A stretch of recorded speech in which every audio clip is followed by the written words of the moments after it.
It's Yolanda and Angela, and this is not the last. No. Clearly not the last, because clearly we need to continue becoming. Mm-hmm. But Angela and I, prior to tonight and this awesome occasion we have just witnessed, we started a podcast. That means coming to you guys, talking to you guys, and I'll show you what that looks like depending on what screen you're on. But that's what we normally would look like. Mm-hmm. But this is what it looked like inside the arena tonight, here live in Atlanta. Say hello, Angela. Hello, everyone. And wow, what a fantastic evening. I mean, if you thought the book was good, my Yes. God.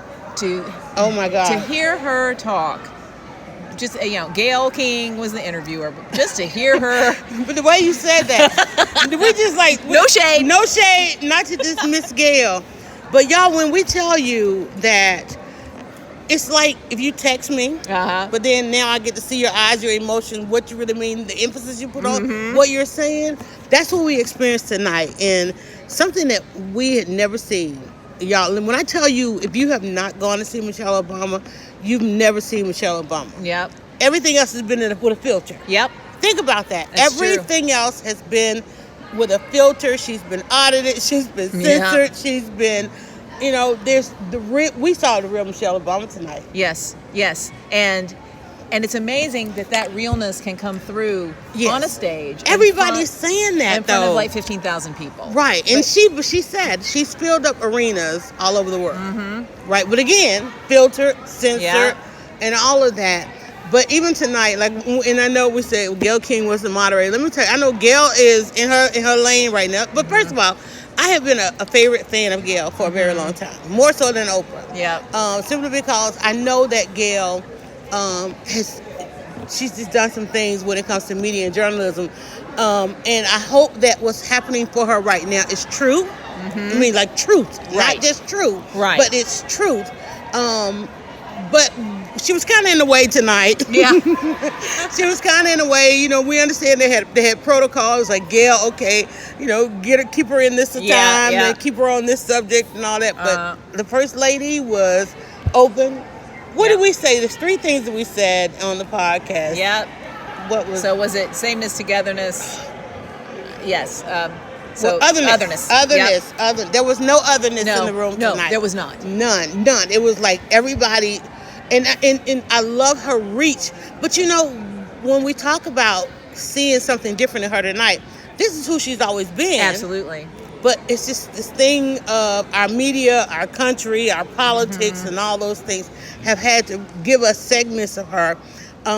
Just sharing all her stories, all her memories, seeing the daughters. What did you think we saw the girls? That was so sweet. And, there was a video recording of the girls, and there's just a little snippet of them talking about... You got to see their personalities. Their memories on the campaign trail. It's amazing how much of their personalities came out in literally, what was that, 30 seconds? Right. Of talking about, eating ice cream. We saw a glimpse, because we only saw a glimpse of them going into the White House and then tonight. Yeah. In this little clip. Well, and I thought that was a good point that Gayle made, is that when have you ever heard them speak? How is it that we all, and so this is the thing. I was like, haven't I heard them speak? We all had those moments like, whoa, that's her voice? Yep. Her voice. Yeah.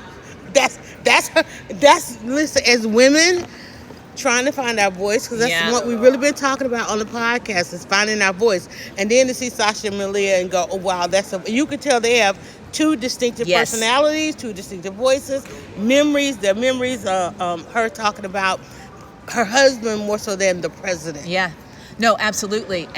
And I thought it was interesting, the one time she keyed in to him being the president was when she talked about her role as First Lady. And she said, as a First Lady, I'm a member of the presidential team just like everybody else. And so I'm on the presidential team as First Lady, but as the mother and wife, I am and she had to carve out that space because it started out she's the wife. Yep.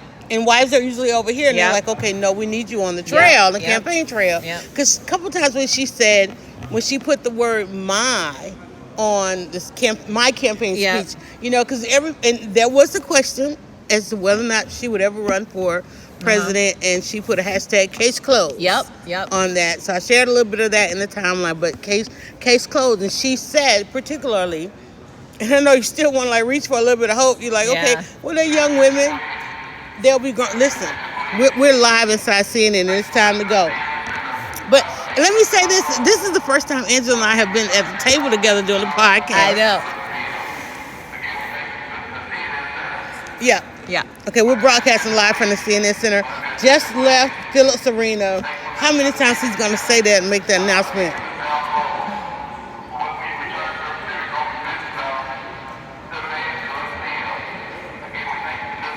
That's a whole lot of announcement. It sure is. Okay. All right, back to the podcast. Yes. Okay. So, what was we can always say what was the takeaway, but what was the most unexpected for you? Was it unexpected that she was so real like that? You know what? I thought it's all there in the book, right? I thought it's there in the book. Right. And I expected some realness. I think she was even realer than I thought, right? I think from listening to the audio, I thought this audio is very, very right, real. because we did do the audio book. I like memoir read by people who wrote them, but many times when they're reading, they sound like they're reading, right? Instead of like they're talking. Right. So I think we got a glimpse of it. I think it was probably way more personal than I expected. Yeah. And she really did. Once they got into the flow, it was like she was talking to you. I was going to ask, did you feel like she I feel like she could be sitting right here by us, and if we said, well, what, Gail said to her, what did you do the first crowd. Yeah. And she'd ask her, like, what'd you do the first night in the White House? She's like, nothing. We had 3 hours of sleep. And that's real. We didn't do nothing. That's real. And I thought, ooh, yeah. But I mean, it's like, she didn't go, oh, how dare you ask me this? Exactly. Right? And I felt like that even in the book when she talked about the intimate moments of her and the president and their dating life and traveling and so forth. I mean, like she said, I've shared a lot. You know, so if you guys have not read the book, and we have it in every form, the Kindle, the audio, you got to get the book. Just have, and all of it. Let me tell you, get your book and then in the audio together, because you have to hear it in her words. If you can't get to one of these events, you really have to hear, because again, like I said, if you don't, you have not seen and heard our First Lady. Because again, and you pointed out to me, you tell me about. You're gonna bring in the otherness. No. Okay. Well, we can do that. But when you said to me, there was a point we were talking about that chapter 17. If you listen to our podcast, you know I was in that chapter 17, where she was talking about how all this pain, all these issues, informed her, and you leaned over to me and said, "Did you get that? Did you get that when she was a first lady?" And so, expand on that. Are you talking about the part where? Like, I felt like she was dancing. Which one? Wait a minute. Yeah. Which part? Well, we're talking about when she really honed in on how hard it was. Yeah. And I was saying we didn't get that during the campaign, because I don't know. Like I told you on the podcast, I remember the day she had given a tumultuous, just the most amazing speech. And she spoke to this. She spoke to this country, and I'm sitting there at the website waiting for them to post the archive so I can get my clippings and whatnot, and it didn't come. Yeah. And they didn't post it, and so she was pretty much muted from that point. The YouTube page, they stopped uploading all of her speeches, because you knew when the First Lady was speaking, you knew when the President was speaking, because of the calendar and things that was available on the Obama administration website. But that particular day, I don't know. I know what she said, and that realness was there then, and they muted her. So from the rest of the campaign, you saw her, as much as what went on during that administration, to always turn on the TV and see our First Lady dancing. It's all about music and the jovial stuff. And she may have thought, and I don't know if she realized, that we weren't getting the serious stuff as well. I think that's a good point. She may not have known what was getting through. I don't think she knew what was getting through. I don't think she knows what we see, because if you were in the North, you probably got more than we got here in the South. You probably got a different view in the East and the West in politics, and whether you were a blue state, red state, depending on what your newspaper was. Do you have public television, public radio? Right. I mean, you and I, we delve into that each and every day. So that's probably why we can connect, is because we have the same sources. You know. No pundits, you know, nobody's saying, oh, Angela, as a white female, you need to have this position. Right. Yolanda, as a black female, you got to believe this, that, and the other. Right. So, you know, it's just, I don't know that they know. And even with what's going on with Stacey Abrams right now. Yeah. You know, it's like everybody was thinking, oh, Stacey run for Senate. And then she goes, and she's not going to run for Senate. We're like, okay, well, what is she going to do? What's she going to do? Right. It's like, are you not listening? Yes. Michelle Obama. Yeah. Y'all. Michelle Obama is listening. Yes. And the words she used, the phrases she used, how she leaned in on certain things. Michelle Obama I feel good about that. She is listening. Well, and she said, and what I appreciate, I think for me, of all of it, is when she talked about when she met Barack Obama and decided to marry him, she knew that she had to be careful that she wouldn't get caught up in the tsunami of his passion and dreams. And that she would have to be herself. I love that she described him as a tsunami coming at her. And coming after her. Said, a tsunami's coming after me. And I'm going to survive. I can't just be, she says, I never wanted to be, I don't remember this from the book. I never wanted to be the wind beneath his wings. Somebody else's wings, not just his. I didn't remember that. I didn't want to just be the wind beneath somebody else's wings. And as a mother, as a woman, even if you're involved in the community, I don't care how far you go up the corporate ladder, it's all about somebody else is trying to soar off of these turbulences. You know, your turbine. And so, and so she said, though, I understood that all these times that I had to pull back, all these times that I had to make a sacrifice, that it was only a chapter. It's a chapter in my life. And this is where I look at this. You talk about you're hopeful. Right. She's concluded some chapters.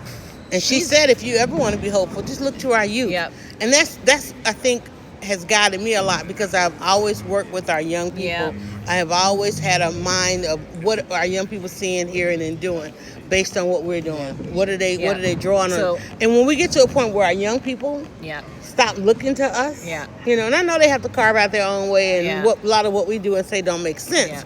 But when we get to a point where we have no connection, that's going to be a hard place. All right, guys, look, they're going to throw us out of here. Angela and I just sat down. Thank you, Angela, so much for including in the podcast. Like I said, we have realized that we've got some more things to talk about. So much. All right, and I think at this point, we need to try and get some inroads into Michelle Obama so we can bring you guys on the podcast. But if you miss anything, you're like, wait, where are they? Go back and look at the timeline. There's a little bit of video, a little bit of snippets, and all that kind of stuff out there. And we just had an awesome and amazing Nashville. They're headed your way. All right, guys, again, thank you so much. Let me put you guys here. Let's see, we'll go out on that. All right, guys, do me one last favor, and there you go. Go now to DryerBuzz.com and follow @DryerBuzz on Twitter, Instagram, and Facebook. It's all about the buzz.